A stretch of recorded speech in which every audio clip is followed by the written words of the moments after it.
Don't ask me. I don't know. Show before me. I am playing around with stuff. Not supposed to be like this. So forgo the intro. Here I am. Welcome to the Outer Realm. We are broadcasting live on United Public Radio Network, 105.3 FM from the Gulf Coast, 107.7 FM from beautiful New Orleans.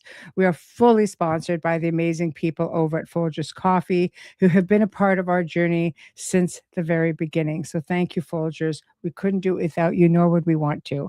Also, big thank you to Justin Snicker, aka Dr. Sick, the Sonic Surgeon, for the contribution of his voice, his music, and his time. For the intro that you did not hear tonight, but he's still my sponsor. I want to get it out there.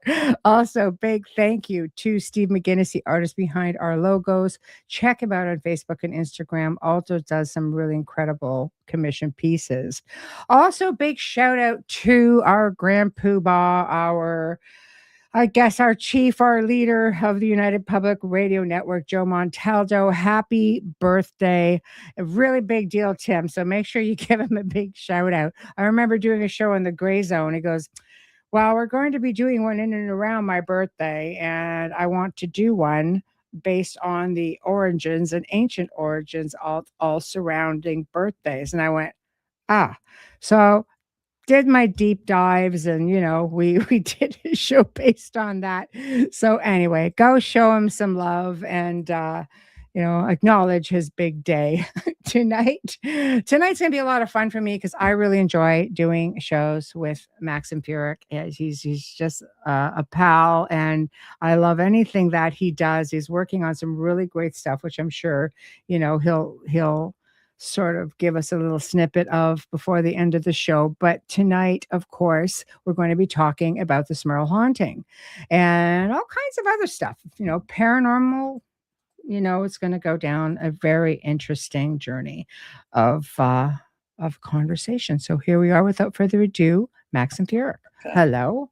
Hi, how you doing, Michelle? Good to see you again. Yeah, thanks. A bit of a funky start. I'm just like, all of a sudden I got all this stuff on the board. I'm like, why is it still here? Yeah. But anyway, I'll deal with that later.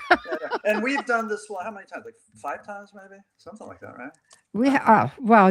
We've done Beyond the Outer Realm a couple times, and you've been on this one at least. Yeah, at least. And then you've been a producer for a couple of I have for Father Sean's. Yeah, I manage the network here. So I sometimes get the fun privilege of being able to produce a show and meet people. And when you were there, it was just kind of a bonus. It's just like, oh, here we are again. Well, thank you so much. And I enjoy conversing with you because I think that we've had some really good discussions, some deep dives into the paranormal. Yeah. And I so much more than me, but it's just nice to connect with what we know, and then and it helps me to go on, add to my vision, to my wide scope. So it's always good. And I really love people that you have a certain vision. Let's say it's from here to here, and some people just open up that vision and make it larger. And faster, and it's just, and you're one of those. So I thank you. Thank you. And I'm a sharer because I'm not weird about my stuff. Sometimes you try to, get information. I would find, and this is something that I would hear from people who would approach me. Is I was very forthcoming. It's like you want to know something. I'm not by any means an expert, but I'll share what I have, and if I don't know, I am not afraid to say I've got nothing. Yeah. But as opposed though to people that are territorial and they hang on to their research and their stuff, they don't want to share it. And I found that the people, especially the younger people in the paranormal, have just been so supportive and have really opened up doors for me. I mean, it's nice. The young people are like tribal, they're communal, they're they're wonderful. So anyway, that's been my experience. It is. In the next generation, I am looking forward to seeing what the next generation is going to come up with.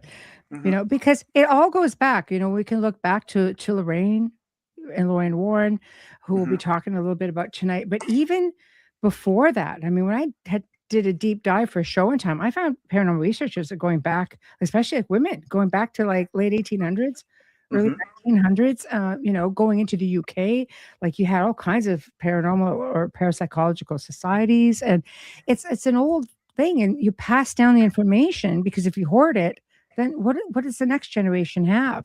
Right. You gotta keep Well, it going, right? Pay it yeah. forward. Yeah. And also try to do our craft, try to do our research and our documentation and our articulation in Yeah. the best possible way so that maybe we could get the attention of the scientific community who will say, okay, there may be something here. Let's take a look at it.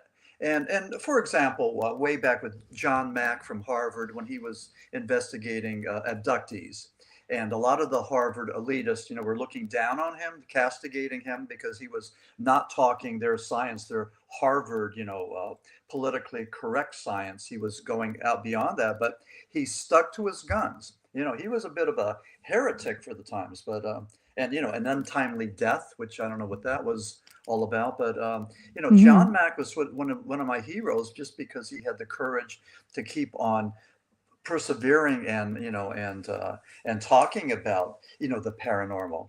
And again, if you're a scientist, it's well, whoever you are. I mean, it could be difficult because there's always pushback.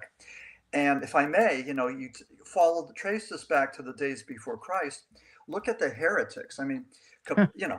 because of church and state, they said that okay, that Earth was the center of the universe and everything revolved around the Earth. Copernicus was smart enough to realize that no, the Earth went around the sun. So Copernicus, being older, he wasn't around in time for the Inquisition, so he sort of skated. But people like Galileo were Mhm. put on house arrest. People like Yeah. Bruno were burned at the stake. Why? All because they went against the church, the non-science, the fuzzy science that the sun revolved around the earth. It wasn't true. So what Galileo was punished for and what Bruno was died for was the truth. They spoke their truth. They're And martyrs. eventually, the church came forward and said, "Yes, this was correct." Yeah. And look at And, them today with the telescope. I mean, they dumped tons of money into astrology or yeah, yeah, astronomy, yeah, rather. I yeah, yeah. mean, But I the mean, telescope Lucifer. those names should be household names because those folks were heroes and martyrs and everything else. Mm, Galileo and Bruno. So anyway, that's yeah. what. When I was doing my research for Flying Saucer Esoteric, I thought, wow, I could, I'm learning about these guys, and it's just pretty amazing what they did. Mhm. So a They're lot of people pioneers. they were Pioneers, pioneers. and it was the sign of the times. Hmm. A lot of information got suppressed then. Hmm. Right? You had to just go with the narrative, not really that much different than Yeah, what we do today in yeah, trying to come forward with information and the narratives and staying yeah. within those guidelines. Yeah. Well, I think a lot of the information was what they call esoteric knowledge, and it was for the privileged few in monasteries and dark towers and all that. And it wasn't Mm, for the common people. But I remember growing up as a Catholic, we were not encouraged to read the Bible as were our Protestant, schoolmates. mm. We were told that if you wanted to know anything about the Bible, ask the priest because he could decipher it for you. We weren't able to do that. So I mean, come on, talk about Yeah. how archaic that was. I mean, we were Yes. we were deprived of knowledge. I mean, Yeah, and we were. We our were. counterparts were not. So and that's pretty in recent times. So Yeah. I'm Yeah. a victim of the stupidity. So. I know. It's hard, as an author because, when you're writing, I mean, there's certain types of books when you're writing nonfiction books, you really have to dig deep and cross-reference, and the job is getting harder with AI I know. because Yeah. of the information, right? And pictures, and it's just a Oh, different world. I belong to a writers group, and I'm a snowbird. I spend summers in Pennsylvania, Yeah. very lovely, and I spend winters in Florida. And I belong to a writers group down here. And there's one guy that writes what is it called, coming of age Yes. books for youth. The cover, Yeah. the guy with the shirt, the six packs and all that. And he uses AI to write his books. And when he Mm, was doing a presentation a while back, some of the members walked out. I mean, they walked out in protest. I mean, this is yeah. not good. This is not what Yeah. we do, what we want. I mean, I hate that. I mean, I think I'm a good writer. I do Mhm. the research and the proofreading, and I do the artsy stuff, the poetry, the stream of consciousness, you name it. I love doing it, and that's what I do, what I am. And damn, I don't ever want to be accused of using AI or plagiarizing or anything else. I mean, I have respect for myself and my craft, and that's to be Yes. called out for using AI or to be called out for plagiarizing. Man, I think I'd take the cyanide pill. Yeah. Yeah. Well, there are a lot of organizations now, even through publishing, that will just say no. We won't touch it because Good. I hope so. it's not original, especially with art.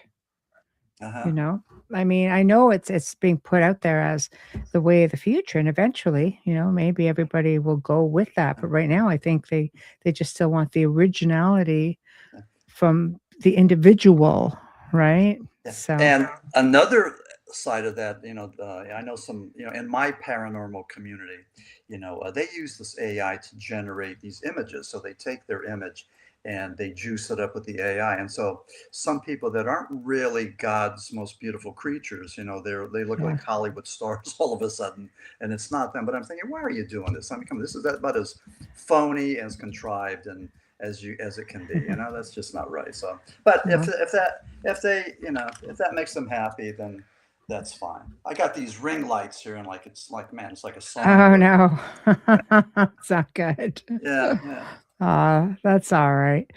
So we tried to do this back in October, and you had these rolling, crazy storms rolling over Oh you in yeah, Florida. yeah. Remember? That's right. That's what happened. Yeah, everything went dead, and I tried to Yes. contact you. There was no. I had no. No. So we just sort of Yeah. winged it and So said, that's yeah, okay. He'll be back and we'll just do yeah. it all over And again. then you contacted me the next day to find out, what was happening. Like, were So you okay? I know. yeah. Did she get sucked into a hurricane? Were you all right? I know. And our buddy Mark Eddy, poor Mark from West Virginia, he gets flooded, a couple months ago. Now he's getting, what is it, like 16 inches of I snow or know. something? I mean, they're getting pummeled. Oh, we're And getting it Sunday all over the US. yeah, yeah. And I was on the show with Sir Byron Bowden from West Palm Beach, Florida, last night, and he thinks it's going to be a catastrophe. I mean, he's talking They're about this is a saying storm of a century. that's going to hit Wow. us too. I know. Wow. Well, I hope you have your bread and milk and all that. Oh, yeah. Your We're little all right. baths. Crawl to the store. No, it'll be all right. A But paranormal adventure. you're in Ontario, right? Yeah. So Yeah. you get a lot of Southern. So we're going to get it. lake effect stuff. Everything. Okay. Wow. Everything. Yeah. So yeah, it's going to get a bit funky. So we're just sort of waiting and watching it because apparently the storm is very erratic. It changes its path quite a bit. Yeah. It's just sort of moves around a little bit. So they're saying keep checking because it's Yeah. moving about. So Yeah. that'll be interesting. But so this book. Oh yeah. The The which Smurl book thing. Yeah. out The of my 9. The Smurl Haunting. Oh, that one. Okay. The Smurl Haunting. Yeah. What made you want to write this book aside from the fact that it was a book in itself. Ed and Lorraine Warren, one of their cases, right? Yeah. And it ended up being part of the Conjuring series. Yeah. So Sure. what's I'm just going to put this up so everybody can see it. There we are. When Yeah. Look Ed at and that. Lorraine came to town. Yeah. Yes. Does that work? Do you like that title, When Ed and Lorraine Came to Town? Yeah, why not? Okay, just asking. Yeah, no, I like it. Okay. Well, they came to northeastern Pennsylvania, and that's my stomping grounds. I'm from northeastern Pennsylvania, Luzerne County. So I was maybe Yeah. 30 minutes away from West Pittston. So when this happened in the 80s, I kept on going up there, taking pictures, talking to the neighbors. There was a book written called The Haunted, which was about the Smurl Haunting. Yes. And it was written by Bob Curran, co-authored by Ed and Lorraine and by Jack and Janet Smurl. But when I heard that Ed and Lorraine were going to be on a tour in 1988 in Jim Thorpe, Pennsylvania. I love Jim Thorpe. Yeah, Oh, isn't it great? Yeah. I love it. Yeah. Has Yeah. the painted handprint of the Molly Maguire, who was Yes. hung. and he said the handprint's going to stay there in the jail until I am found innocent. So it's still there. They try to paint over. I saw it. Yeah. I got a private tour of the whole joint, and it was just like, wow. And I saw the handprint. No matter how many times they paint over it, it keeps coming back. Yeah, yeah. And that I don't know if you did the mansion tours, but the Asa Packer mansion has a chandelier that they use. They modeled that chandelier for what famous movie? That's the 10-pointer. Okay. They probably told us, and I probably I obviously forgot. It was Gone with the Wind. Right. Gone with the Wind. Yes. So that's that's some neat things that happened there. But at any rate, in 1988, I met Ed and Lorraine there. We hung out on the sidewalk. It was July. We talked demonology, and it was really good. They're Christians. They talked about the power of Satan but the power of Christ is greater, and it was all this stuff. It was really great. I stayed in touch with them, and I called them over the years and would interview them, and they were very gracious, and I liked them. I mean, they were good to me. They treated me good.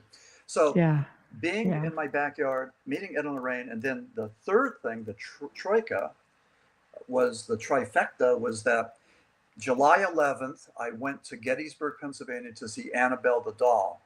And I met Dan Rivera. And Dan, I told Dan I'm writing this book on the Smurl Haunting, and he agreed to be interviewed on Monday, July the 14th. Unfortunately, I get a phone call and hear somebody said, "Did you hear about that researcher, the paranormal researcher that died?" And I Googled it, and here it was Dan Rivera. And some of the, the newspapers that have interviewed me, they referenced me as one of the last paranormal guys to interview Dan before he died. And one reporter from the Citrus Chronicle in Florida said, "You think that Annabelle killed him so he couldn't talk to me?" But I said, "No, I don't think so." But anyway, I knew Dan. I knew Dan when he first started with Lorraine. Yeah. And I've met Annabelle, and I know. Yeah, there's a lot floating around about that. Yeah. So, the coroner, they did an autopsy. They said that he died of natural causes, that he had cardiac issues. But other people, like, was it Chris McKenna, McConnell, Ed and Lorraine's grandson, said maybe not. The Psychic Vincent sisters, Suzanne and Jean, said that they felt that the demonic energies could have worn him down, and that's how he died. So I mean, we don't know, but it's in the paranormal. So paranormal has a way of doing that. There are some things out there that are. And then, as crazy as this is, Lorraine wanted Annabelle to stay in Monroe, Connecticut, at the Monroe Museum. So in 2025, they did the Devils on the Run tour and took Annabelle to San Antonio, to New Orleans, to West Virginia Penitentiary, to Gettysburg, and a bunch of other places, and made lots of money. I mean, lots of money. And I calculated the take. They in Gettysburg, 3 days, 1,260 people times $40. It was something like $50,000 there, give or take. With the other three cities, it was around 200,000. But though that's small change, because months later they either sold or rented the artifacts, sold to the house to Matt Rife, the comedian, and his partner for $1 million. So, they got a lot of backlash about that, and they are the legal custodians of the collection for to be renewed every few years, I think. Yeah, I mean, I wish there would be more debate. I mean, it is controversial, but I wish there'd be more debate and people would line up and say, I think this is wrong. I mean, you're not treating the paranormal with the respect that you should. I mean, they're acting like it's just a frivolous thing. That's just a commodity. And well, anyway. I think how I'll play part in the pun devil's advocate for a moment. Yeah. There's looking at all sides of the coin. I mean, two sides. I think, Tony had some post put up there, goes, Judy and I aren't getting any younger. It's expensive to maintain. Yeah. And we decided to let it go. Looking at options for the collection. It's not like you can just put that thing just anywhere. Yeah. My concern is that when you're looking at the young man who bought the house, 6 years experience in the paranormal with an alleged collection that is supposed to be like, this doll's going to kill you. Mhm. Yeah, it was sort of like, I don't know, maybe should that have been factored in? I don't know. And I think they had big plans like Airbnb, overnight investigations, which Yeah. most people knew, like the town of Monroe, city of Monroe is not going to go for that. And they Hmm. didn't. They Hmm. didn't. So you So, have that, and then by the same token, you have the Hindsdale House in Western Pennsylvania, which is now you pay. I think it's $350 to go there and spend the night there. Now this mm, was one that Father Trabold, who was the hero of the Smurl Haunting, he mhm, performed 4 exorcisms to cleanse the house. He couldn't do it at the Hindsdale House, the Dandy House there in Western New York. He tried, but he couldn't get the job done, and this was mm, a major defeat. He was really demoralized over that, and but yeah, here's another place that is being opened up as a commercial endeavor, even though from all the research I've seen, this is a pretty nasty place. So, I mean, mhm. how do you? Okay, being devil's advocate, your response to that? Well, I knew of the Hinsdale House long before Daniel purchased it because I had a friend who knew the original owner and who basically just lived down the road from it. So I had a lot of insight into it. I also, I'd have never, spoken to Daniel. I don't really know him at all, Hmm. but through my friend and such, he's responsible. He's well seasoned researcher, Right. and Sure. Sure. yeah, and I mean, people pay to go stay in places, but you know, you have to realize what you're getting. It really is something along the lines of, careful what you wish for, because this might be the place where you get it, and you're Yeah. going in and taking and assuming all of that risk. Hmm. But again, you have people who go in and everybody thinks that they can, not everybody, many people go in there like cowboys thinking we're going to be the one to antagonize, or we're going to be the one to beat the devil sort of deal. But with Yeah. that being said, these things do attach. Hmm. So it's a I great risk. Yeah, yeah, I agree.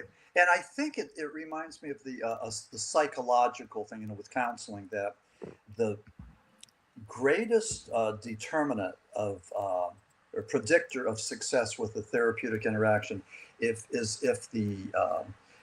there's mutual respect and and belief with the parties. So if you go into that house, that alleged haunted house, with this real deep belief that you're going to find something, that something's there, as opposed to just having a cavalier attitude that this is just going to be a little lark and little some frights. I mean, if you're bringing that intention, it's almost like asking the putting your intentions out there into the universe. I mean, I think that could be manifested, that could be realized. So again, like what you said, be careful of what you ask for. You might just get it. Yeah, I mean, it's 100%, 100%. Most people think that you're going to go in the life of, paranormal investigating is not what people think. It doesn't happen often unless you have a good rapport with the spirit beings, or the house itself, the location itself. You can go in there for the first time. Let's say you're dealing with a family of spirits. Let's say they don't realize they're dead. You're a stranger to them. You're in their space. You better build trust. They have to know they can trust you. And then I find I've gotten the best stuff by putting recorders down in different rooms, having a conversation with the homeowners, and then they've got something to say. I've got crazy EVPs just from communicating with a family who they trust, building a rapport. And I seldomly, I mean, the more times I would go back to a location, if I was representing a location, all of a sudden it's almost like, oh, hey, you're here. All kinds of Hmm. things will start happening. But Hmm. the first couple of times, You may as well just bring a coffee, just sit back and just wait, because it's not going to be all of this glory like you see on television. People are Yeah. just kind of like, well, this is boring. Yes, Yeah. isn't it? Yeah. I mean, yeah, exactly. People I talk to, they say it's boring and you need to have patience. You Yeah. have to be ready. You have to, so. It's all about your vibe and your energy as well. I mean, I'm very kind, on an average when I go in, but I don't deal with a lot of just benign locations, because that's not Mhm. where my area of study or research was. Mhm. People I helped were usually more malevolent situations. Right. And it's a lot different of a situation. But if I did, because I was often asked just to come in and just represent a location, for different reasons, different venues, and you get a good rapport going. And when you get welcomed with open arms, it is quite an incredible feeling. Once Oh, when that trust has been reached, yeah. I can you know, imagine. Yeah. Yeah. yeah. And sometimes some spirits are just brazen. I was at one location, and I mean, I'm laying in bed, waking up in the morning, and all of a sudden I feel like this finger going almost from my cleavage going up my neck like this and into my hairline. Yeah. And it turned out the man of the house had a fancy for women. And so I'm like, okay, I get that now. So sometimes they don't really care, but it doesn't always happen that quick. Yeah. Do you see any similarities between ghost hunters and people that go out looking for Sasquatch? I mean, just out there waiting and waiting and waiting. Yeah, I think everything is connected, but I think everything is about frequency, vibration. I mean, you go in there, especially if you're looking, like you talk to like Ron Moorhead, for example. Mhm. He and Daryl Denton have a show on the three of us on Monday nights here, and Ron is known for a book called Quantum Bigfoot and the Sierra Sounds, which are incredible. It's just a language. Bigfoot has a language, and he says no. They read you. They read you. They know what kind of a person you're going to be. They know if you're going to be trustworthy or not. And of course, spirits are the same, because they're now in that spirit form, that energy form. Everything is connected, but it's very incredible to see how it all works. Hmm. Hmm. But yes, So people go looking for Bigfoot, don't always find it. And sometimes they wish they hadn't. yeah. Hmm. Yeah. So the Smurl Haunting was published by Anxiety Press, and then this picture that they use on the front cover, that was a picture I took of Ed and Lorraine in 1988. Yes. And I have a bunch of their pictures in there. But like I said, I would call Ed up and ask him how he battled the demons. And Mm. Lorraine had Einstein, the rooster. She had a pet rooster in her house, and they were just nice people. They were very unassuming. They weren't pretentious. They didn't cop any attitude. And you can tell that when you talk to somebody and it's just one on one. There's no attitudes. There's no, elitism. There's no, gee, am I saying the right thing? I mean, they just were very folksy and, just nice people. So, I mean, but they were at the top of the ladder, with the demonology. I mean, they were the ambassadors and pioneers. They were the ones that introduced that, especially to colleges, around the time when we had Rosemary's Baby and The Exorcist and The Omen and all these other things, and there seemed to be an international appetite for things of the demonic. Yes, maybe we were afraid, but yes, we wanted to know more, and so we started to get that in the late '60s, and then in the '70s and '70s. I mean, all hell broke loose with everything. I mean, The Exorcist was a game changer. yeah, it really was. And then, Yeah. and then was it true? And then maybe it was based on a kid that had Tourette's syndrome and all that stuff, and being from northeastern Pennsylvania, and what's his name, the father, I'm blocking the priest who was conflicted with his mother, and they say that demons know your innermost secrets. So in this father, and if I don't remember, you will, but the demon mentioned that to him. And Mm. Jason Miller was from Scranton, Pennsylvania. He was a playwright, and he played Father Karras, I believe it was. And so there was something about him and his mother, and Faith, and the demon was able to spot that. And they claim, I mean, people that exorcists claim that there's certain elements that are common with these demonic possessions. Like, for example, the person possessed seems to have superhuman strength. They speak in different languages that they shouldn't know, like ancient Aramaic. They may levitate. They know the deep secrets. Their room may become very cold.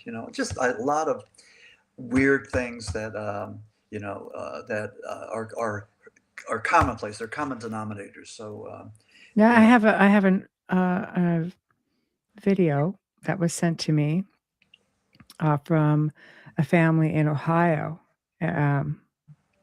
with a demon speaking in Aramaic. Okay. Wow. Okay. It's bone shattering. Let me tell you what. It's bone shattering. Yeah. You just listen to it and you're just like, oh. Yeah. Wow.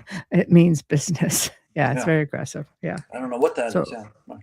Oh, I know what it is, but it's exactly like you would, you explain it, speaking in Aramaic and such. It is an ancient language.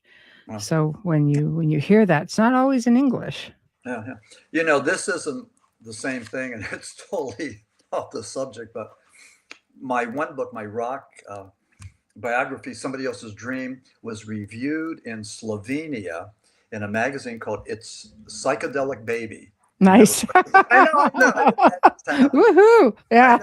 So, anyway. Doesn't matter where it gets reviewed. That's awesome. Yeah, I know. Yeah. Well. Yeah. So anyway. But you're right. And then with the movies, with the Warrens, and then with people like Ozzy Osbourne. And heavy metal. I mean, so we had the lyrics to that, so you could dance to the lyrics of demonology and all this stuff, and so I mean, it became more commonplace. We became more conditioned to it. We weren't as afraid. So I think some people, but even today, I know people that refuse to read books about the paranormal.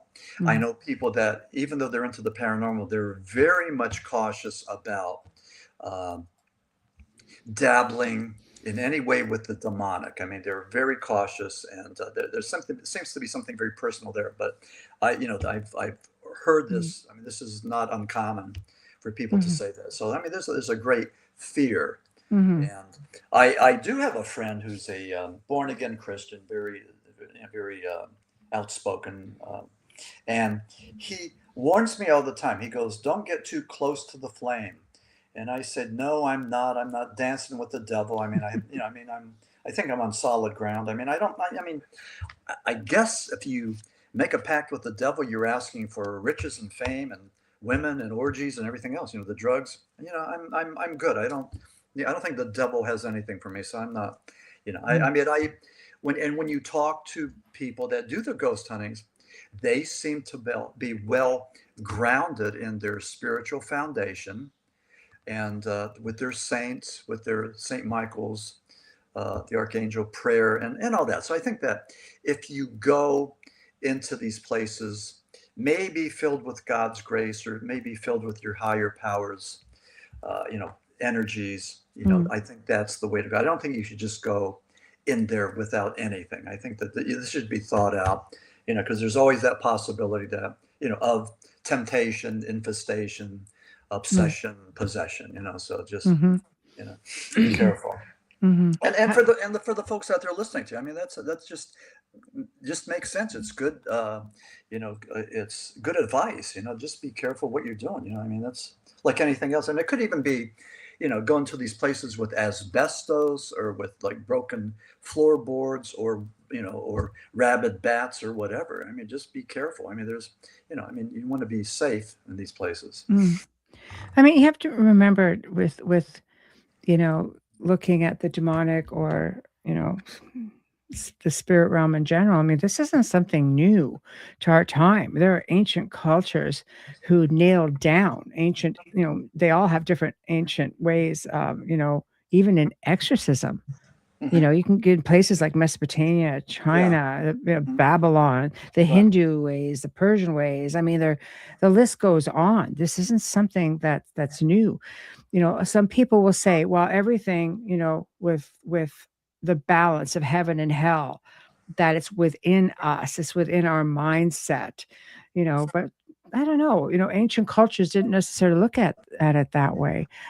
You know, or we're influenced from outside sources. That's what alters, you know, our way of thinking. I can tell you, working with many, many people, like hundreds and hundreds of people over the decades, that one, if I could flip the mindset switch to put them back in control, I've been able to do that with people, and I've never stepped foot in their house where they Well, solve their own problem. well, okay. And remember, these are the only type of cases that I would work. Hmm. You just we don't realize how powerful we are as people, that we can take control, Hmm. you know. So Yeah. I don't go yeah. looking for trouble. Demand it. I demand you do this. It's like, who are Uh-huh. you again? Hmm. Hmm. Right? No, I think we have innate abilities, but I think that with some of Yeah. us, they sort of manifest more naturally.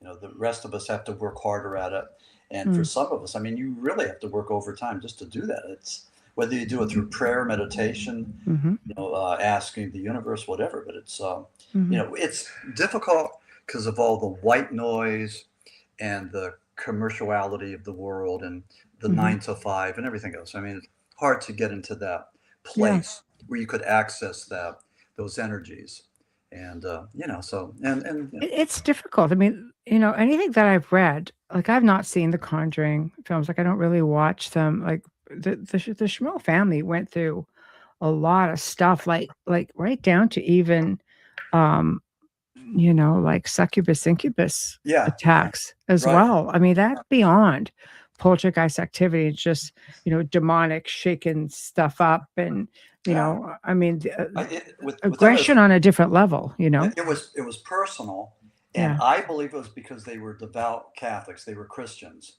and I just think that the devil scores more points bringing down somebody who's devoted their lives to God, to the Bible, to whatever. I mean, so you know, and they were You might churchgoer. be right with that. You know, I once did some research and found somebody had did a study on that. People from different faith backgrounds, Uh-huh. and they basically said Christians and Catholics are the ones that have been attacked and centered out the most, which is probably why they have like this huge exorcism Uh-huh. center. I mean, the Catholics got it down for sure, but I think you hit the nail on the head with that, because we are, you know, Yeah. when this I study was done, he interviewed tons of people, and that was what the consensus was. and the only reason the Catholics have sort of usurped that and have the monopoly is just that Protestants gave up on that in the 1600s. They Hmm. believe that the way to do this is just go directly to God, go directly to Jesus Christ, and deal Mm, with them. You know, we yeah. talk about intermediaries. You know, we talk about the you know the priests that act as exorcists, and but all of this Yeah. comes down from Christ. You know, Christ. Uh, One of his first miracles was casting out of the demons. And he was the one who taught his apostles that you too could cast out demons if you do it in my name and in my spirit. And that's exactly what Mm, the you know they do today. So mm, it's the same thing. You know, you don't cast out the demon, but you know the mhm, power of God comes through mhm. you, and you know all things through God. So that's I have a the I have a mechanism for question. how it works. I have a question for you. Yeah. Hello, Healer Angel. Can I ask why there is a need for ghost haunting? Is it bad enough that witches or spells opening new doors, causing mayhem in our dimension and closing portals that are opened? What are our children going to be faced with that are not educated yet? I saw the movie The Right. Wow, most scary. It was. That was a Uh, scary movie. uh, uh, Aw, thank you. thank you, healer. Well, first of all, I saw the Conjuring. I saw a lot of them several times, and Conjuring Last Rites. I didn't think. I mean, it was fun. I enjoy them. You know, I like Ed and Lorraine, Yeah. but you know Ed Harris and that, and but I didn't think it was scary, but Yeah. why do people do that? Well, why do people, look for Bigfoot? Why do we seek the paranormal? And it's what human beings do. We have this curiosity and this fascination. So we do that because that's who we are. That's how we represent our humanness. The other thing, we do this to conquer our fear. A lot of these things, I mean, they're very terrifying, but by being actively involved in the search for them, with a curiosity, we look at the monster under the bed, or we look for the spirit, inside the closet door. And by doing that, we can conquer our fear by being actively involved. Certainly with the motion pictures, there's that vicarious thrill that you could, be scared, but you're in a safe place. And then even with the dark tourism, people do that for the thrill. They want to experience, like maybe going to Lizzie Borden's house, which was infamous for the bloodletting and everything. So they go to this place that may or may not have those energies still there, but they get a vicarious thrill from being there. And so that's part of it. I mean, why people do that. Thrill seeking. But Yeah. yes, Yeah. there's always that possibility of, and it starts with the temptation. And if people are, a certain group of vulnerable people, for example, children, mentally ill, addicted people, I believe Christians or Muslims, maybe even Jews, I don't know, but we miss the point when we talk about Catholicism. Here's another thing too. We talk about the Judeo-Christian tradition, and I think we get that all wrong. It's the Judeo-Christian Islamic tradition. You need those three because both Christianity and Islam borrowed heavily from Judeo, the Judeo tradition, and we rarely talk about that. Even in Islam, they have the jinn. They have their spirits, their demons. And even in Islam, they have the end times. They have their apocalypse that's coming, that as we will have the second coming of Christ, they will have the coming of Allah, and they will have to atone for their sins with Allah. So there's similarities between that. And one other thing, which is amazing, I just want to throw this out, being that, if this is true, that Judaism, Christianity, and Islam are so together and pretty much, very closely related in so many ways, isn't it amazing that there's so much anti-Semitism and anti-Muslim rhetoric and sentiment out there when we're all pretty much the same, I always like to say, to eliminate division is like we're just human beings. Yeah. It's pretty much we're all human beings having this, we're all sharing this little ball that just floats around, or flat with a firmament, whichever way you want to go. But it is the way it is. Like we are. I mean, we're all in this together. So I think at some point, we have to sort of get it right. But I do agree when you're looking at so many different belief systems, which clash, because some people will say, it is conditioning. A lot of it is conditioning, but then there are a lot that some of these traditions and these faiths are considerably older. They've been around for a really, really long time. So sometimes that does tend to add to these hauntings. And one example that I use is, I had once worked with a family, and she was Christian and he was Muslim. Okay. So he brought his family in, and it's like, okay, you know what? This is our thoughts on it. And I had to consult with both sides and they agreed how they wanted to proceed. And that's how we proceeded. I would like to just touch on the one question, though, from Healer Angel, which is, why is there a need, for ghost hunting, I guess. Spirits are here for many different reasons. It's not necessarily, always a deliberate thing. Sometimes they remain behind because sudden death, they don't know, that they're even gone. Car accidents, maybe a murder, like they have no idea. No preparation, unfinished business, attached to an item, a person, or a location. And the one I like to use as an example is a farm. Back in the day, oh, if you had no money, but you were land wealthy. Your land sustained you. Chances are you were born on the land, your crops on the land, you had your herds, you had the wood, that heated your house, you had the animals that gave you lard for your wax. I mean, it's just it was a survival thing. You Sure. died on your land, you were buried on your land, you were not giving up your land. I cannot tell you how many properties who went on to be large surveys, and people are like, what is going on? This is a brand new house that used to be on a farm. Yeah, yeah. And sometimes you can convince the spirit, no, move on. Other times you're like, no, we have no intention of moving on. So you have to find a happy medium for the spirit and the family. And many times it's just explaining to the spirit, they love your house. They're not ruining it. They're just trying to update it. It's falling apart, making it better. And the spirit says, well, these kids bother me. I like to be in this room, every day at this time. Yeah. So what's the compromise is, okay, can we just leave Fred here to be alone in his room for an hour, keep everybody out of it, and Fred's in agreement. And spirits have, in some cases, gone on to protect the family, Wow. being like instant burglar alarms. Like families have been woken up because a fire has taken place, and the spirits are the ones that have woken them. Like you can't coexist. You can. Yeah. Okay. Oh, that's wonderful. That's good stuff. Yeah, I love it. I love We happy endings. rarely hear that side of it.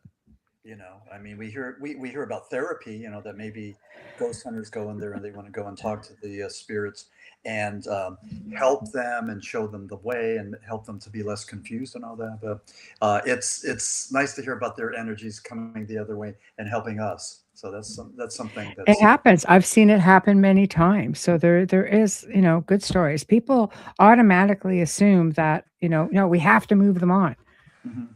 It's not our path. yeah. You can lead a horse to water, you can't make it drink, right? It's a Right. matter of you can say, hey, you can go anytime.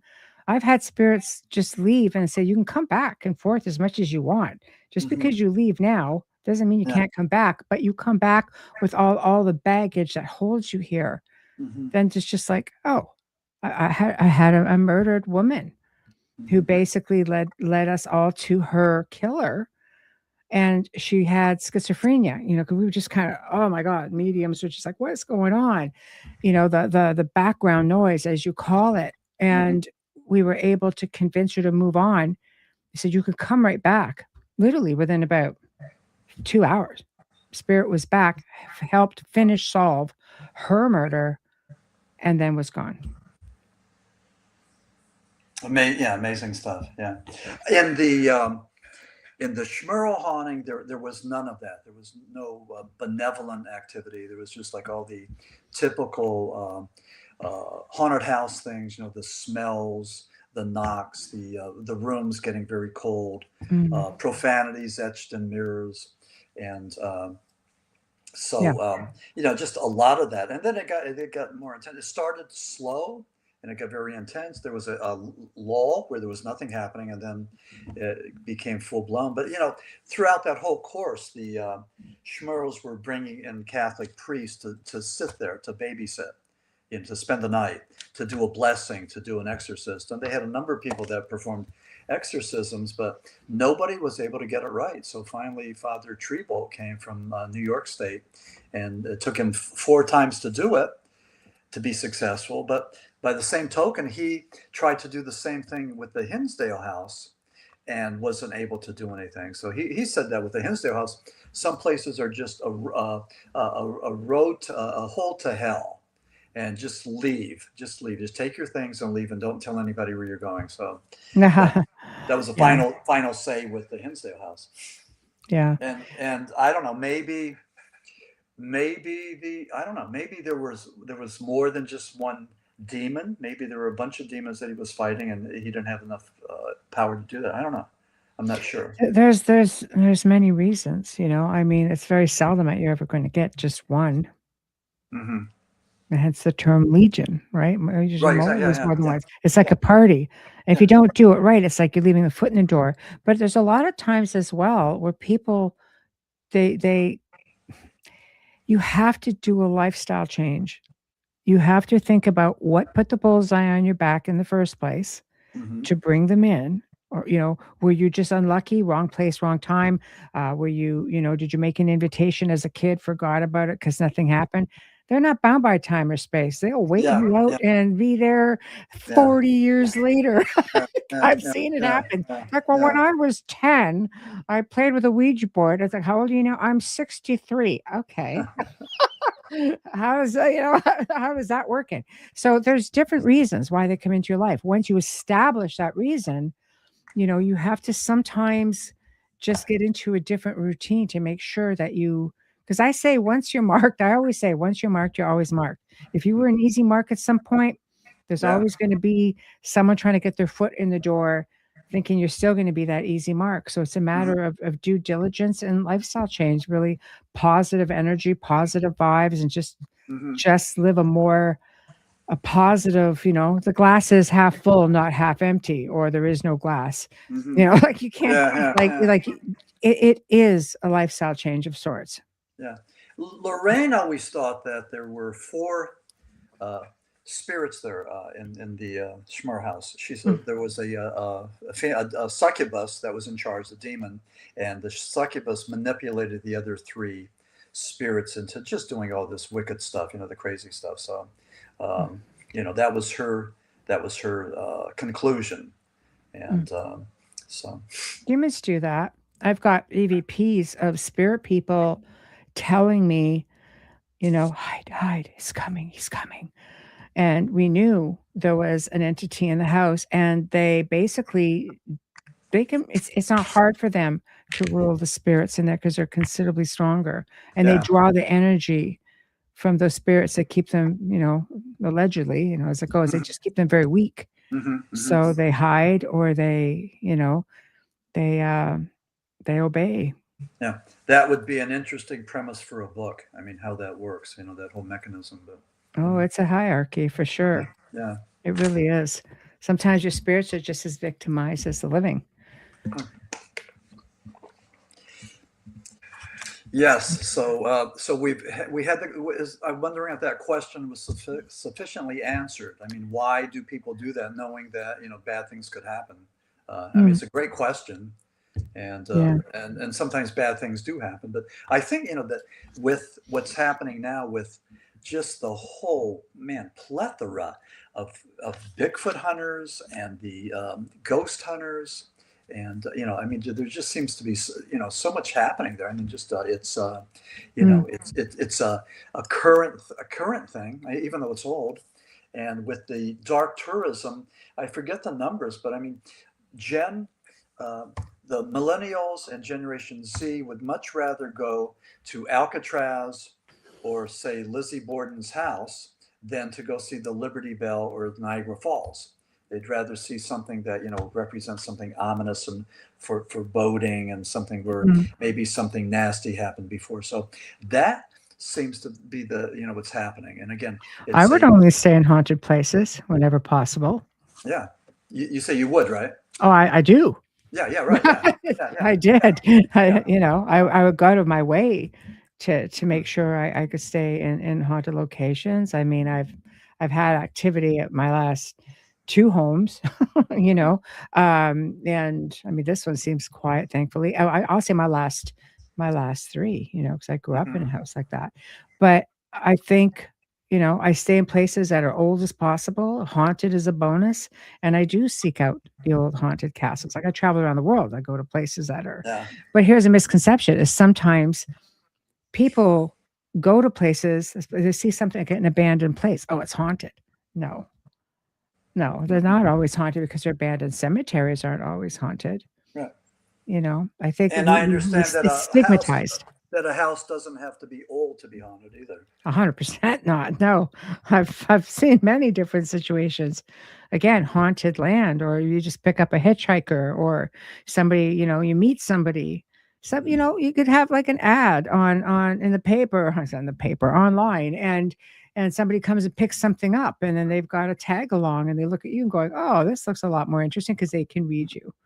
Hmm. And next thing you know, you've got a problem. It can't happen that quick. These Yeah. these entities can infect more than one location at the same time. I know because I've worked cases where that has been a thing. Hmm. And as you indicated before, they could these spirits, these demons could be manifested through things like Ouija boards and seances and tarot cards and all that. So How that could about open. Ghostbox? How about different apps? How about voice recorders? The idea here is you're asking, you're making an invitation. That's the key. A Ouija Hmm. board, is people will say, "Oh, it gets a bad rap." I've done research on it. I've participated in articles written about it. Again, it's a board, it's a thing, but it's used to invoke communication, which essentially is an invitation to come out and communicate. You do that with a voice recorder. You can do that with a ghost box. You could do that with anything. If you are initiating contact at any point, you you are essentially making an invite. "Hey, I want to talk to you. Is there anybody here?" "Oh, here we are." It doesn't take much. And Yeah. children tend to be the most vulnerable because, with some of these things, because they're very innocent. So they're easy to trick because you come in as a little kid, right? Hmm. And they can mimic voices, they Yeah. can mimic appearance, they can be, "Hey, look, I'm your buddy." Yeah. Yeah. Yeah. I once had a little boy say, he goes, "No, he was a dinosaur, but then he was a snake right after." I'm like, "Oh." Hmm. Like, listen to the kids. They can be the teller of tall tales, but they will tell Yeah. it like Yeah. it is as well. They had a case of that in the Amityville Horror where the child Yeah. was talking to, I think, a little pig. I don't know, but that was Stephen King Shining jumped on that and wrote about that. Yeah. This is true. I say this all the time. I'm Yeah. ridiculous with it. Okay. Any form of communication is an invitation when it comes to the spirit Yeah. realm, Okay. you know? That's good. Yeah. Yeah. So, Yeah. yes. Yes. But no, it's true. I think Amityville was another game changer, um, when that came out, and, Ed and Lorraine were involved on that, and Laura DiDio, who has been on this show several times talking about not just, the Lutzes, but the DeFeos as well, extensively Yeah. as to some of the things that were going on, and it shows you just how easy, it was for all of this to unfold. And you see, it's like it's what do they say? Like a tale as old as time. The same thing just keeps happening. It's just like a cycle. You can almost predict how things are going to happen, Hmm. in some cases. Yeah. With the Amityville Horror, I think that we had a hard time letting that go. I mean, there's been It's so been many 52 years now, I think, or 51 years. It's so still many going. books written about it, so many motion pictures. We can't let it go, and it's almost like a modern day Cain and Abel. Mm, It's hard to believe that a kid, this 23-year-old Butch DeFeo, Ronnie DeFeo Jr., mm. would kill his mother, fathers, his two sisters, and his two brothers. I mean, And nobody we, heard a thing. yeah, yeah. So there was that. He was a well-to-do kid. He drove a new car. He had thousands of dollars in his pocket. He, did Mm, heroin and meth. He was mm. prescribed Thorazine. I mean, he was a Well, mess. you're an And addict. Makes your target, doesn't it? yeah, and the other thing too, they tried to. He said that his defense was that he was possessed by a demon, and in the book High Hopes, the prosecution had to prove that Ronnie DeFeo wasn't possessed by a demon, but that he was a sociopath and he needed instant gratification and he had no remorse or empathy for anybody. So that's what they had to prove. And it would have been, it's amazing. I mean, it would have been interesting if they would have found him innocent because of demonic possession. Uh, you know. Oh, and then you go to a place like prison, which is notorious for having these sort of entities, right? Mhm. So Mhm. If you Yeah. didn't have one before, chances are Yeah. you get one Yeah. after the Yeah. fact, you know. Yeah. Yeah. And, You know, and yeah. with Amityville, I mean, it was such a moneymaker, such a cottage industry that even I think a lot of people, the last thing they remember was, I think Jay Anson wrote the book, but I think the last thing that people remember was that George and Kathy Lutz's attorney claimed that he made this all up over a couple of bottles of wine. And I think he wrote a book about it. And that in itself was marketable. And I think that's the last thing that people remember, that that it was a hoax. But I just think that that's just so wrong, and I don't buy that at all. I remember having, messenger chats with Christopher, one Hmm. of the boys, and you know, he basically had a lot of things to say about that, and Hmm. I think eventually he will write a book about it. And it was very, very interesting. He dropped off social media for personal reasons, but I But said, "You but write but that did he book, say it you was? come to my show." Did he say it was a hoax or was it authentic? No, there were different things, and he didn't deny that things had happened, but Yeah. there was a lot more to it than that. Yeah. And when he had explained it to me, as it's not my story to tell, so I won't do that. Um, but when you start piecing everything together, it's pretty. It's a deep rabbit hole, Yeah. like Yeah. even from the George standpoint, like beyond the DeFeos. Uh-huh. Something happened in that house beforehand, and it's a matter of what went on with it. I know that when Laura DiDio was on, she was, the reporter that came in with George Lutz. She was presence for the seance. She basically broke the story for uh, her news network. And, she basically had her own experiences Ah. being alone in that house. And she, even with the owner after that, she had her experience. And when she asked the priest, who had the experience with being told to get out of the house, Hmm. he said, yes, that did happen. Hmm. So, Yeah. Well, the Lutzes bought the house for $80,000. It was a yeah, mansion in Long Island. That was, yeah. very affluent part, and they only It, stuck around for 28 days. yeah. 28 days. So Well, you had the beds that the murders happened in. They had to clean. There were still things that needed to be cleaned when they moved in there. I yeah, mean, you have the furniture. How is that even good for mental health? Your own mental yeah, health, yeah, like, I mean, yeah, it all plays on you is what I'm saying, yeah. Sure. Yeah. Yeah. you Well, know? like the Annabelle doll and Dan Mhm. Rivera. I mean, he was a handler. So I don't know. Mm. But we don't know. I mean, we all we can do is guess and conjecture and look at theories and try to see which one makes the most sense. And even with the spirit world, I mean, like we were talking about, so many cultures believe in the afterlife. Mhm. And our question is, I mean, what is that like? I mean, can we make contact and can they make contact? I mean, that's the real crux of this thing. And a lot of people think that, yes, we can. So there's a lot of energy there. I don't think I ever thought about the concept of the spirits helping us, reaching out and helping us and being like the alarm clock or the, It uh, happens. yeah, yeah, yeah, yeah. No, I'm Yeah, just, yeah, I yeah. can, I yeah. had a woman, they had, a break-in, or somebody tried to break into the house, and basically something came out and hit the other side of the door handle, and the door handle went flying off. They couldn't, there was nothing left to turn, and it was locked from inside. Wow. Like, Yeah. I saw that house, though, do incredible things.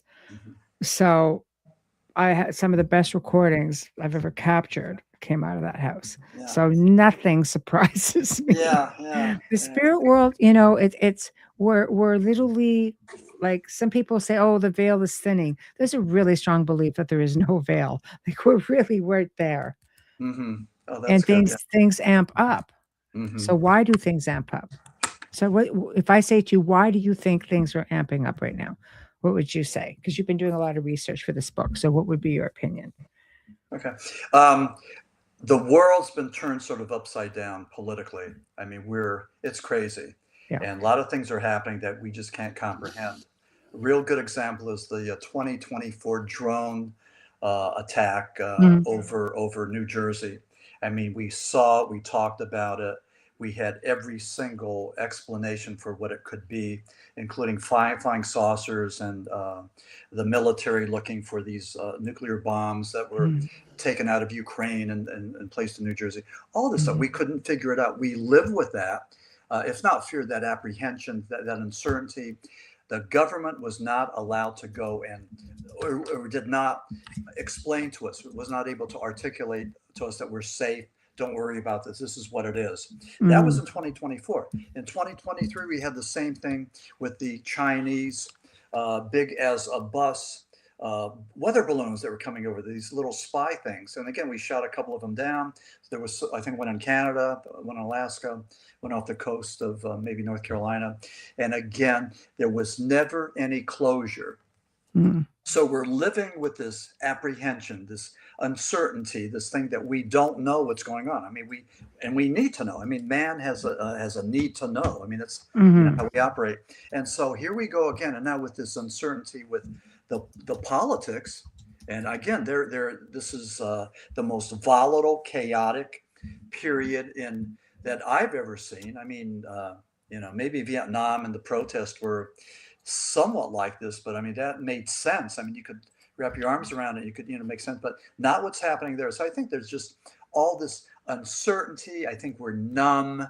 There's a lot of things going on. And so what do we do with that? Well, why not either, get right with religion and start going to church, or why not affiliate with the paranormal and Mhm. do that? Why not go and immerse yourself with the paranormal and just take a look at the unknown and go with, people with shared values and do that? So I think in that sense, that becomes a therapy. Anything that you could do to go and put your energies into one thing. It's known as a positive diversion or a positive distraction. So you're putting all your energies into, this thing. And why not the paranormal? I mean, what other reason would there be that there's just such an uptick in that? I mean, Mhm.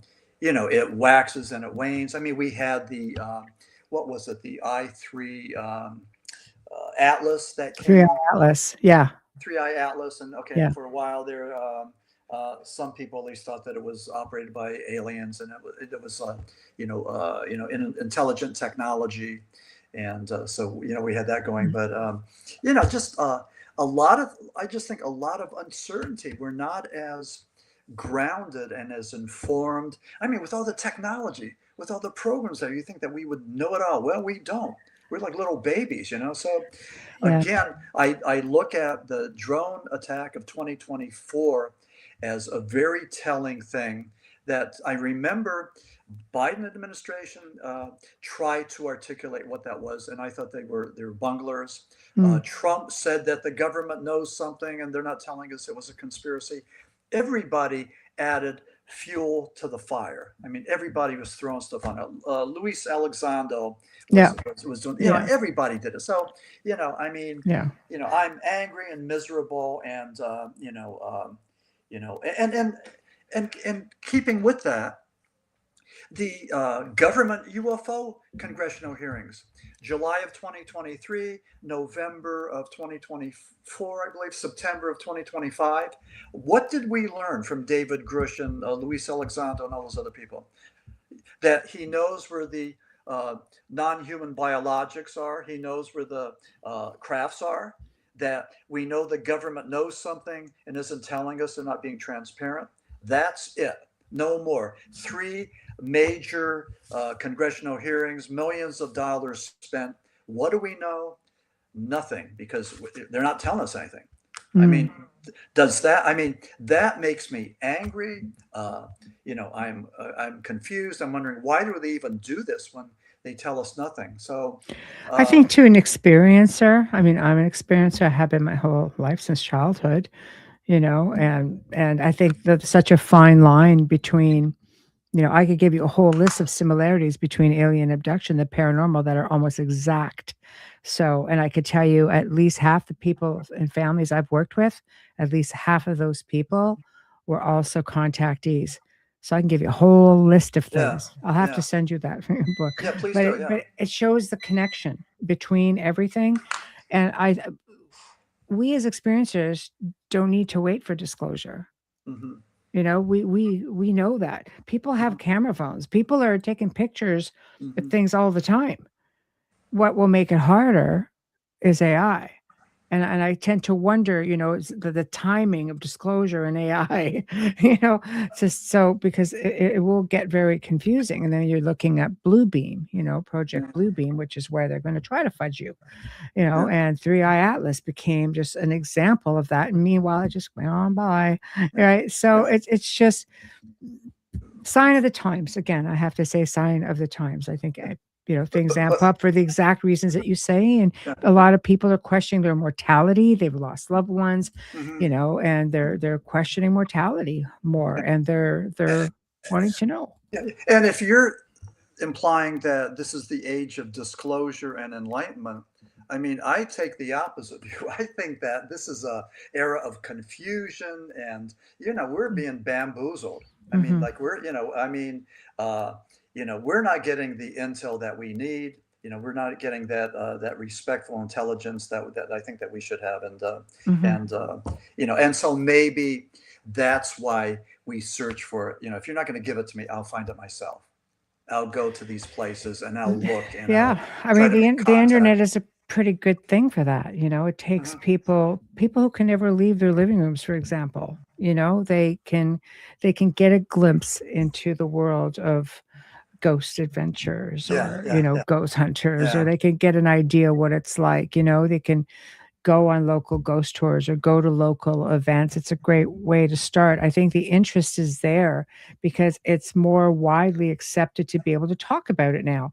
God, Mhm. I was growing up, my mother would be just like, "Oh, you don't want to talk about that? People think we're crazy." We Yeah. are. It's okay. I don't Yeah, mind being crazy. yeah, yeah, I'm a wild woman. I'm meanwhile yeah. 14. I can do this. Like it's now it's more acceptable to talk about, and people Mhm, are coming up with their experiences. They're sharing it online. They mhm, have camera phones with, phones, or with recorders, or with apps, or what you name it, mhm, video. They're capturing some of this stuff in real time. And I think you're starting to say, okay, it's okay. They're watching all these shows and they're mhm, thinking, I can tell my story. I'm comfortable in telling my story now. mhm. Like now you're writing this book, you can reach out to people and they'll say, oh yeah, what do you want to know? Well, Mhm. 30 years ago, try writing that book. It might have been a different story. Right, yeah, you're right. That part is Yeah. easier today, and you're able to get a whole lot of ideas, and as it should be, So, Mhm. yeah, well, that's good. That's good. You have some wise things to say there, and you have the I try every experience. now and then.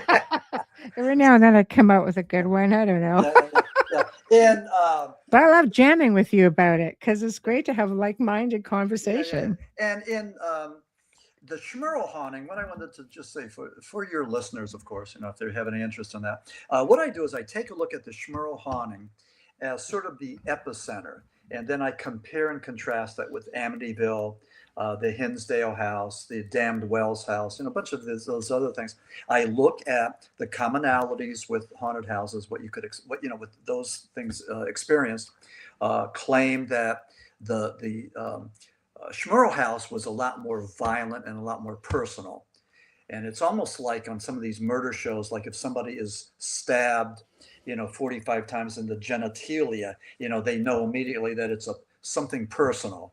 Yeah. And so the same thing, I think, with the Schmerls. I think that this was it was of a personal nature, with the being raped by a Mm. female demon, a succubus, and amazing that Ed would tell the world that. I mean, us guys like to, maintain our manliness and our macho image and all that. I mean, that was really pretty courageous of him to say that. And Hmm. also, Yes. you got to ask. I mean, I think it was so authentic because why would this family of church-going Catholics make something like that up? Why would he uh, defy or desecrate his church, his family, his reputation? I mean, West Pittston is a small town. I don't think that he would do that. I think that what happened did happen. Um, and then going further in the book, I talk about the the rite of exorcism. I talk about Father Amorth, who was the Vatican's Yes. exorcist, and he did Yes. thousands of exorcisms. But he talked about the 2%. And in my book, I have a chapter called The 2%. Father Amorth said that only 2% of the cases that they deal with are actually demonic possession. All the others are misguided. They're examples of mental illness, either schizophrenia or Tourette syndrome or bipolar or whatever other name that would be. But they have to determine whether or not the person is actually possessed by a demon. And there's a very big fine line. You look at a person going through psychosis, and you would think that that's exactly what is happening to them. Mm-hmm.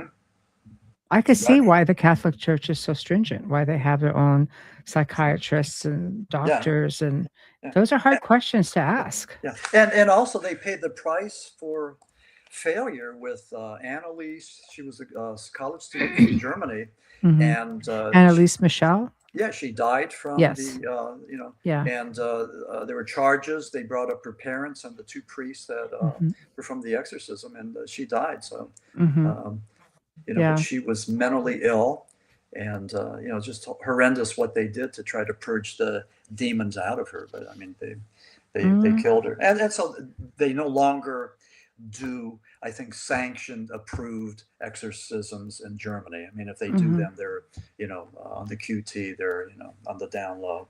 But that was the case. And then the other thing too, I mean, there were so many prominent Catholic popes who said that yes, evil exists in the 20th and 21st century. It's not just something an archaic thing. It's not just a folk tale to keep people in line, to scare them. If you don't believe, you're going to go to hell or whatever. So it's not that. It's something that exists. And with my book, I mean, I take that premise. I mean, I believe that evil exists, the devil exists, and it could it manifest in many different forms. So, well, it is interesting. I mean, I once read a quote that said, Satan doesn't bother with a worthless person. He goes after the one who struggles spiritually in order to tempt him and make him worthless. Okay. Say that again. I like that. Say it again. Yeah, it says Satan doesn't bother with a worthless person. He goes after the one who struggles spiritually in order to tempt him and make him worthless. Oh, that's right? Good. That's good. I mean, that's like the devil doesn't act contrary to a person's nature, right? The idea is to make us go against our friends or family. It's all about the game of divide and conquer. If they isolate you, then you're easier to bring to that point. Remember, the ultimate prize is energy. It's soul essence, right? If they cause all kinds of friction within the space, they feed off that energy. It makes them stronger, makes you weaker. That's the idea.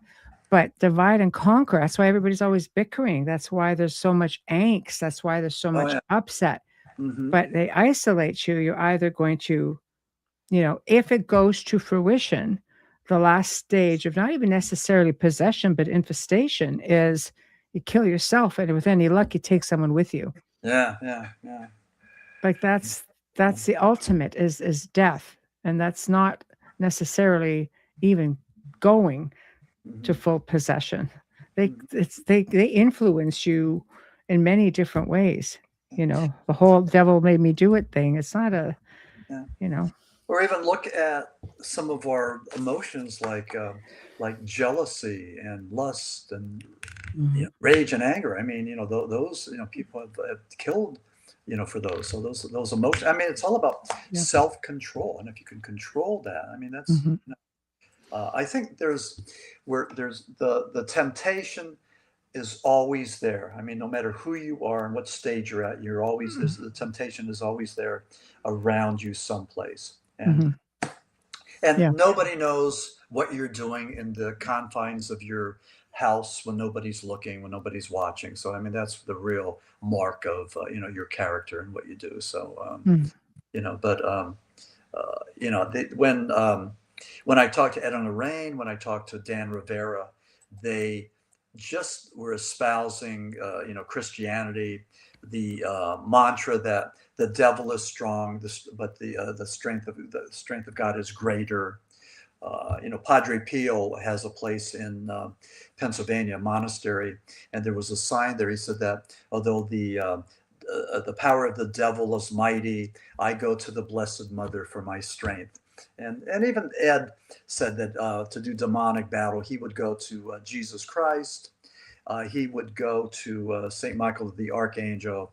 He would go to Padre Pio. So with the Catholics, they all have their little their league of their Justice League of America. They have their Mhm. Justice League of Canada. They have their Yeah. groups of their favorite saints, and which I think is kind of cool. Protestants don't do that. I mean, they just go directly to, I guess, to Jesus and to Father Yahweh. But Mhm. whatever. I mean, whatever you do is fine. Whatever you do is perfect. So you know, and Yeah. I'm not a theologian. I'm not I'm not any kind of a religious academic, but I consider myself sort of a Catholic slash Buddhist. I mean, I like what that is. I mean, like I practiced Buddhism for a while, and it's a very loving, Mhm.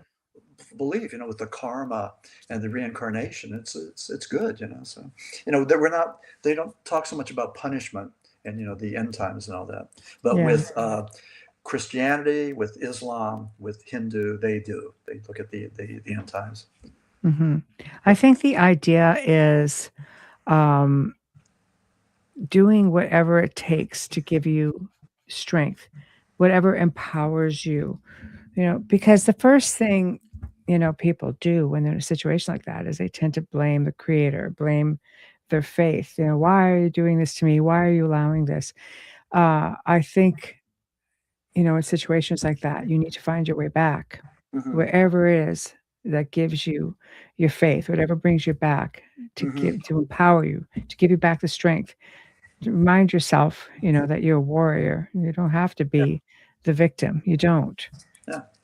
you Yeah, know, and there's a war going on. There's spiritual warfare. So I mean, that's what big that time. temptation is all about. Yeah, yeah. So, I but just it's good. did a show on that 2 days ago or yesterday, Yeah, actually. it's good to talk the talk. It's good to talk that positivity, the fact that you have it within you to go and enter the fight and be courageous. So it's good to hear that Mhm. and be empowered. And your listeners need to hear that and know that even during their worst days when they're depressed, there's ways to turn that around and enjoy life. And Mm. I think one of the biggest joys we have as human beings is the joy of interacting with others and conversing with others and feeling good about it and feeling worthy of it and Mm. feeling, yes, I can talk to this Michelle de Rocher and just, I mean, it's a wonderful feeling. Again, people that are downtrodden, mentally ill, addicted to substances, uh, don't have that because they don't feel that they're worthy of that connection. And Mm. Brene Brown from the University of Texas said that. She talked about that. I mean, like that's one of the things that people that are disadvantaged don't have. They don't have that joy of connection. They don't feel that they're worthy of the connection. And it's nice Mhm. to say that yes, we do. And so that I mean, Mhm. uh, so Connections are important. And, we went through a spell, and I'm not gonna get into it, on the show and get me flagged, but, we went through a spell while the whole world locked down for a while, uh, and the 2 things of that, people, you know, the consciousness, the connections, disappeared, the connections. But what mhm. it did do, I got so many messages from people who, because they had to be home all the time, were like, "I think my house is haunted," Oh, yeah, because they never paid any attention to it before. Because yeah, you yeah, get busy, right? Get up, go to work, yeah. take the kids to school, come back, make dinner, do homework, go to soccer, come back, go to bed, repeat, repeat, repeat. Hmm. And meanwhile, they were like, there's stuff going on in my house. I Hmm. didn't know it was there. And I had people messaging me saying, this is a thing. I was like, wow. So people were noticing more. Hmm. Isn't that crazy? Interesting. Yeah, that is crazy. Yeah, yeah, yeah. Yeah. Yeah. So it was awesome. But yeah, I mean, I think that we can manifest a lot of stuff if our mind isn't right. We can manifest things. We can. I've worked with many people who thought they had something going on, and meanwhile, it was like full on psychokinesis. And you got to be delicate, I would just send Oh, them links and say, "If this resonates with you, just let me know." mhm. And once you come to the realization that it's self-projection, like creating like poltergeist activity, essentially, it's sort of like, okay, yeah, that was me. Uh-huh. And they realize it, and then all activity stops because it can mimic, opening doors, footsteps, Mhm. uh, cupboard doors slamming, closing. That's Mhm. why they always say, like, young girls or kids, but girls primarily going through puberty or Right. women going through menopause because the emotional energy that comes on during that transition Mhm. will make you psychokinesis and project energy all over the place where you think you've got a serious thing going on. Yeah, yeah. And that was one of the theories with Dawn Schmerl. She was 19, and supposedly the German Shepherd Simon was levitated and flung across the room. Oh, And the theory, one theory was that that was the kinetic energies yeah. that she wasn't able to control, and that's what happened to Simon. So, Well, um, sure. Fear can do that to you too if they're going through other mhm, things. And I'm glad you brought up the dog because animals can't speak for themselves, and many times they become the victim of attachments, a mhm, place for something to grab onto and hide because there's no way they can tell you. yeah, I've encountered that quite a few times. but So, a lot of strange things, a lot of weird stuff out there. yeah, absolutely. This is something that people have to factor in doing spirit research, ghost hunting, whatever term you want to use, is that sometimes it's just it's hard to think about everything. We always miss things. There's nothing, we're not perfect. You just try to go in based on the information you're given and try to give as good of an assessment as you can. The type of cases I would work, I used to have to ask for psychological or psychiatric assessments if they were dealing, especially if they were dealing, like if they were Catholic faith. Say they're Mhm. going to ask for this and get me too. Then I need permission from your practitioner to work with you in writing. Right? Wow. Okay. I Yeah. need to know because I'm Yeah. not a doctor, I'm not a psychologist, I'm not, I'm just here to listen, try to assess.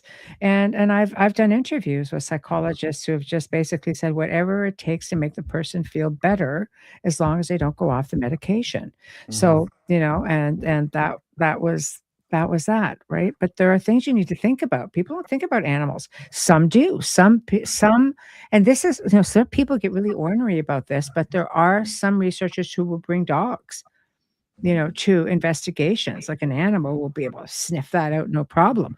But other, people have said, well, then the animal can get into trouble. How are they going to tell you? Or you may get attached to the animal, or you're putting Hmm. the animal in harm's way. You may as well be bringing a kid. Like I've heard so many different things. It's just, you Is that know, commonplace to bring dogs into when they're looking for the spirits? Have you some heard? researchers have done it. Yeah, some researchers have done it, and Mhm. others just are totally against it. Because they just look at them with this innocent animal. Yeah. Don't Uh-huh. put them in that situation Yeah. if it's a malevolent type of. But even a spirit that doesn't want to be seen could react Hmm. inadvertently towards an animal. So I don't know. Like you don't always get it right. You do your best, Yeah. and or you should do your best. And you have people that come in there and say, "Well, you're lucky we're here," and start challenging. You have to remember something. When we go into someone's home, if you start challenging or start saying, "Look, you want to communicate with something," then you go home. So if you're challenging and you're just peeving something off, you go home, you leave the family. Then the family has to deal with it. The family doesn't want to communicate with something if it's malevolent. And Hmm. but the entity's thinking, well, you wanted to talk to me half an hour ago, so here we are. Uh, And like we don't yeah. get to do that. We don't get to go stir things up and walk away to leave the family to pick up the pieces. We don't get to do that.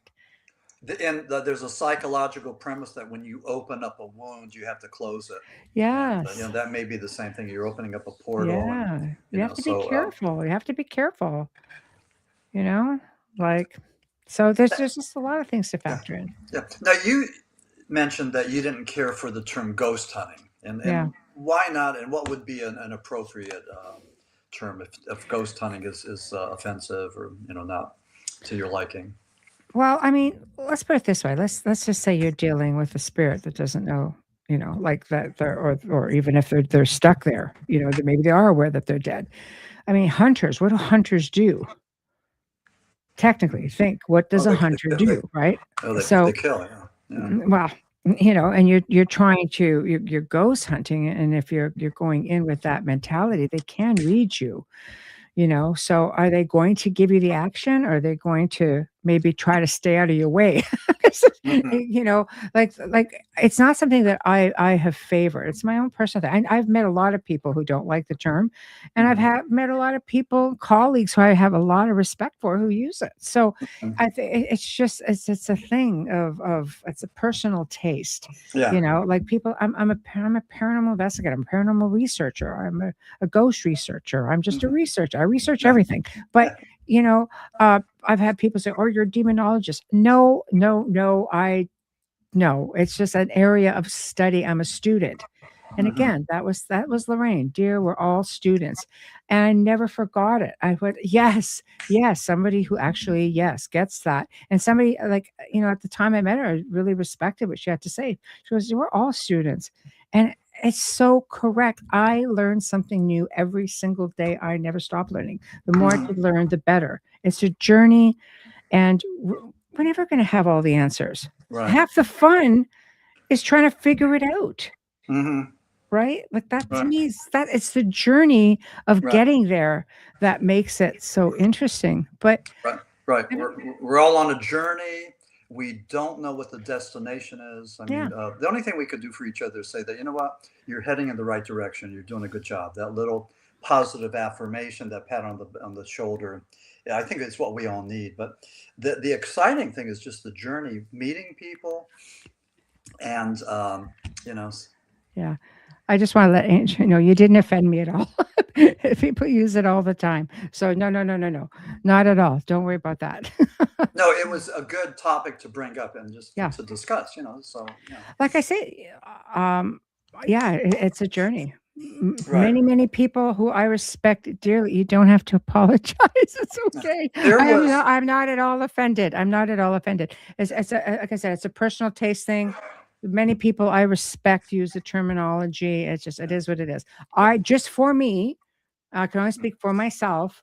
I consider myself a student of the paranormal, and I will always be a student of the paranormal. That's me. Yeah, So, ask my 2 cents worth, there it is. I would love that. I remember, talking about the journey. I remember years ago reading an article in Playboy with Ted Turner, and Ted Turner had the CNN, I think. Uh, Yeah. but anyway, one of those news things, maybe TNT or something. But anyway, Ted, yeah. But anyway, he had the America's Cup. He had a yacht, and he had a team, and they would go and compete, for the trophy. And he said that it wasn't about winning, but it was just about being in the game and that competitive spirit and the teamwork and everything. And I remember I'm reading this, I'm thinking, wow, I got it wrong. I thought that the goal was to win, to get the prize. And he was saying, no, I mean, the fun was just being in the game, on the journey. And that's what I think most of us are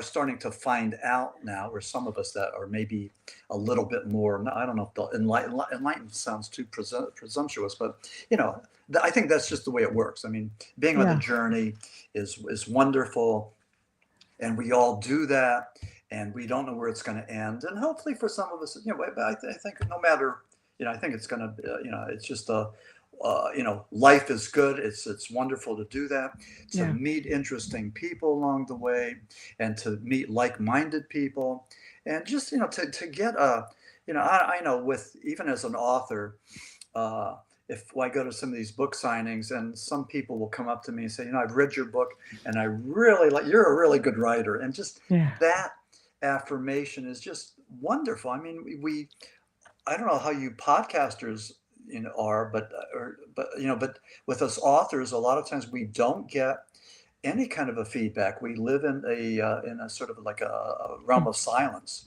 Yeah. and so, but it's nice when people, say that they like what we do, and it's nice to know that our work and our research is being heard and being read, It's a and lot of work and a lot of research. You put a lot into it. yeah, And all the time you spend, even coming on these shows and yeah, to talk about, whatever book, because yeah, we've covered like many of your books. yeah, And yeah, I think that, I think I sort of look at these shows because I've done many myself before deciding to host, hmm, over the last few years, and it's almost like the meeting of the minds, yeah, yeah, where yeah, you yeah, just kind of get in there and get some dialogue going, and yeah, yeah, and yeah, I love when I learn something new from my guests, and I'm glad yeah, if there's something I can contribute that they're like, God, I've learned from you. I'm like, well, I learned a lot from you, and I yeah. think that's what it is. It's No, about I've learned from you. yeah, right. Thank you. But it is. It's about the listeners and the viewers, and this show's always got really great feedback from both guests and listeners Yeah, and viewers, and I'm really humbled and grateful for that yeah, because the fact that people are willing to wait weeks to come on the show is, to me, yeah, is always something that makes me go, "What? Wow, thank you."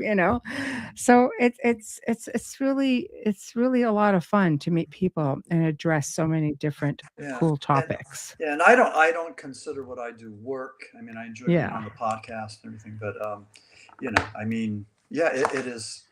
It takes time. It takes energy, but still, it's a whole lot of fun, and yeah, you get to trade ideas, and again, it's a learning experience too. So, yeah. you Oh, know, thank you.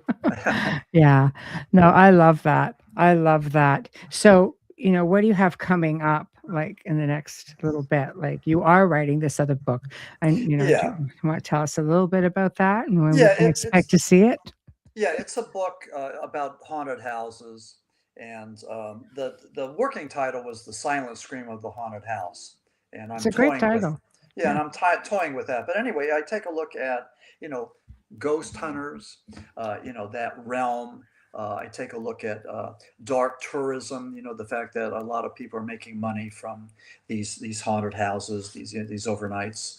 I just take a look at the if in fact there is an afterlife, if in fact ghosts and spirits and demons exist, then what is the mechanism for communication with us and with them?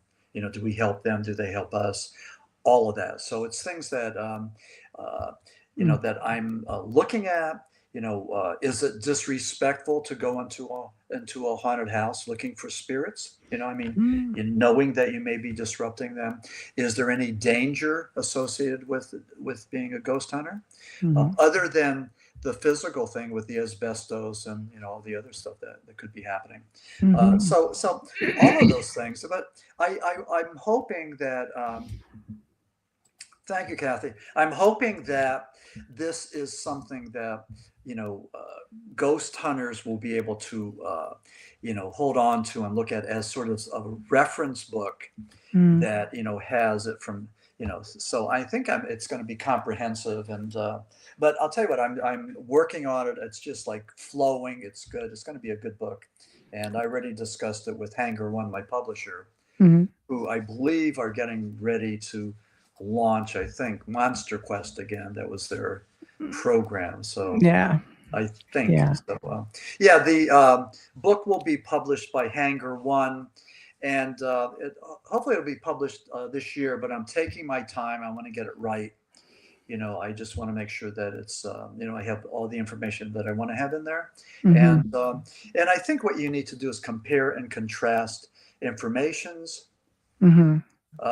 So all of that. So, I think it's going to be, well, I find it fascinating and interesting. And it's just, Yeah.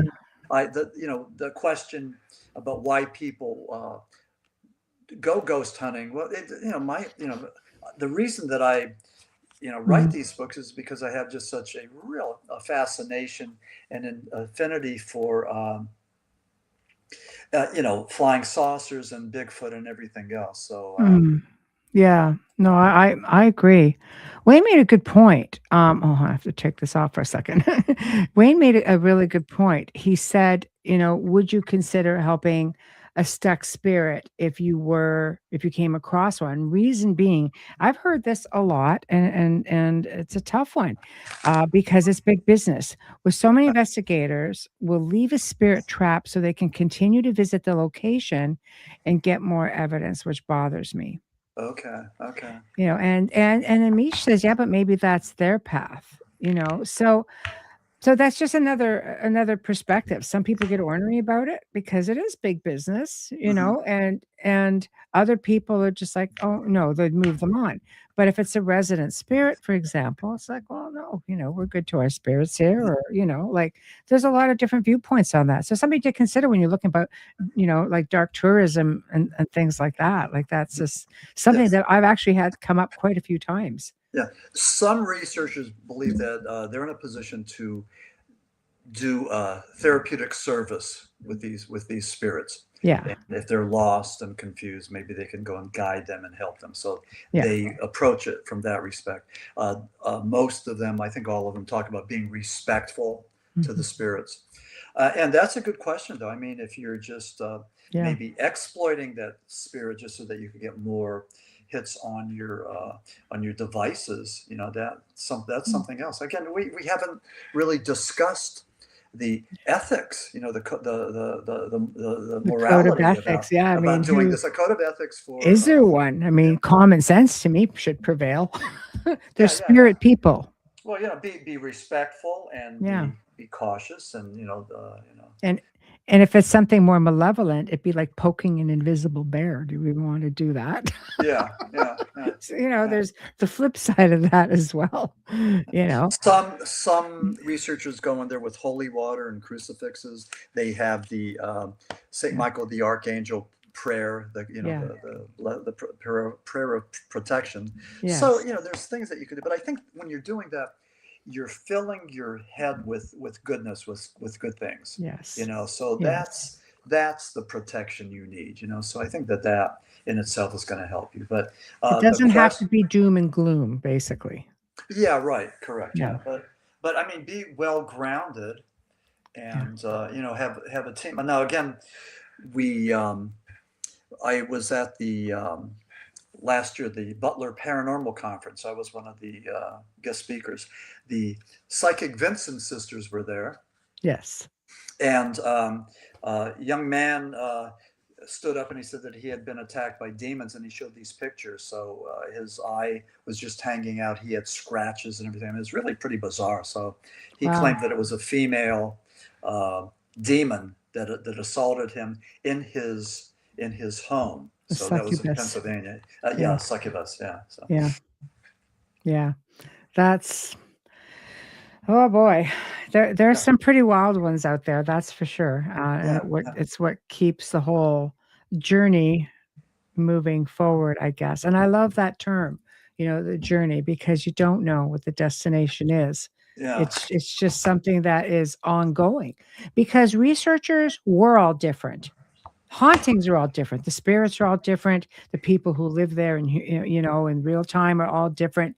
This is what makes it change. Sure, you have similarities, but at the end of the day, there is nothing 100% the same. Therefore, it changes the dynamics, right? So, mhm. but it was a lot of fun. I am really glad that you came to Oh hang yeah. out. It's always great, Yes. Yeah. you Thank you know. so much. Yeah. Well, this was a nice show. Yeah. So thank you so much. Good luck with the blizzard. Well, I'll keep my fingers crossed for you. I hope that everything works Thank out. you. Yeah, Yeah. yeah, you guys seem to be in the clear. So Yeah. everybody who have been listening, thank you all for tuning in. You guys are all awesome in the chat room. Thank you for your comments and questions. Uh we're getting into next week now on Beyond the Outer Realm. Barbara With comes back with the topic of talking to the dead because as a channeler, she's had incredible communication. So, it's going to be a really good conversation. Wednesday welcomes for the first time author Chris Berryman. His book is called The N1 Sessions, Seasonal Reflections from the Outer Dimensions of Light, communicating with reptilians, Syrians, Palladians. Definitely going to be interesting. And of course, my friend Ira Wolfnesson's coming back on Thursday night with a discussion about UFOs from ancient times, to current, the Nephilim, and from a very old Catholic standpoint. So be prepared for that. And thank you all for tuning in. Again, big shout out and thank you to Joe Montaldo. Happy birthday. And you have been listening to The Outer Realm on United Public Radio Network 105.3 and 107.7 FM from New Orleans. Have a great weekend. If you're in the path of that storm, hunker down, get yourself some stuff, stay in, be good kids. All right. Good night. And good night, Maxim. Okay. Good night, Michelle. Thank you so much. And we'll keep in touch. And yeah, thanks for everything. This was great. So I appreciate it. Pleasure. Anytime. Okay. Anytime Okay. you want. All right. Okay. Bye-bye. Be safe out there. Yeah. Okay. Bye.